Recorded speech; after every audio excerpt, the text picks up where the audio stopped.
क्या चुनाव आयोग और बीजेपी मिलकर लोकतंत्र का कत्ल करने की तैयारी कर रही है? बिहार में जो मतदाता संघन पुनरीक्षण अभियान चलाया जा रहा है, असल में ये वोटरों को लिस्ट से बाहर करने का एक संगठित षड्यंत्र है। और इसका सबसे बड़ा निशाना है दलित, आदिवासी, गरीब और वंचित समाज, वो लोग जिनके पास न जमीन है न रसूख है।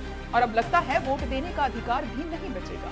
चुनाव आयोग ने पुरानी वोटर लिस्ट ही रद्द कर दी है। अब नए सिरे से नागरिकता साबित करनी होगी, वो भी ऐसे दस्तावेजों के साथ जो एक आम गरीब इंसान के पास हो ही नहीं सकते।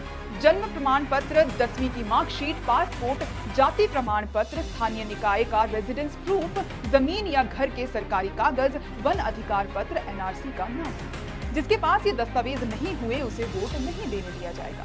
और जो सबसे चौंकाने वाली बात है, आधार कार्ड को भी नागरिकता का प्रमाण नहीं माना जा रहा है। यानी कि सरकार ने जिनके आधार से गैस सब्सिडी, राशन, नौकरी सब कुछ बांटा, अब उसी आधार को वोट के वक्त कूड़े में फेंक दिया गया। कि ये मजाक नहीं है देश की गरीब जनता के साथ। नीतीश कुमार के गांव मेघन मांझी जैसे लाखों लोग हैं जिनके पास आधार कार्ड, वोटर आईडी और मनरेगा कार्ड है, लेकिन अब ये भी वोट डालने के लिए नाकाफी है। क्या वोट देना अब सिर्फ अमीरों और ऊंची जातियों का हक रह गया है? ये वही खेल है जो महाराष्ट्र और हरियाणा में हो चुका है। वहां फर्जी तरीके से वोटर जोड़कर और वोट प्रतिशत का आंकड़ा बढ़ाकर बीजेपी को सत्ता में बैठाया गया। अब वही स्क्रिप्ट बिहार में दोहराई जा रही है। फर्क सिर्फ इतना है कि इस बार वो वोटर काटे जा रहे हैं जो बिहार में बदलाव ला सकते हैं। और सबसे शर्म की बात यह है, जिस संस्थान को लोकतंत्र का पहरेदार होना चाहिए, वही संस्थान आज लोकतंत्र पर हमला कर रहा है।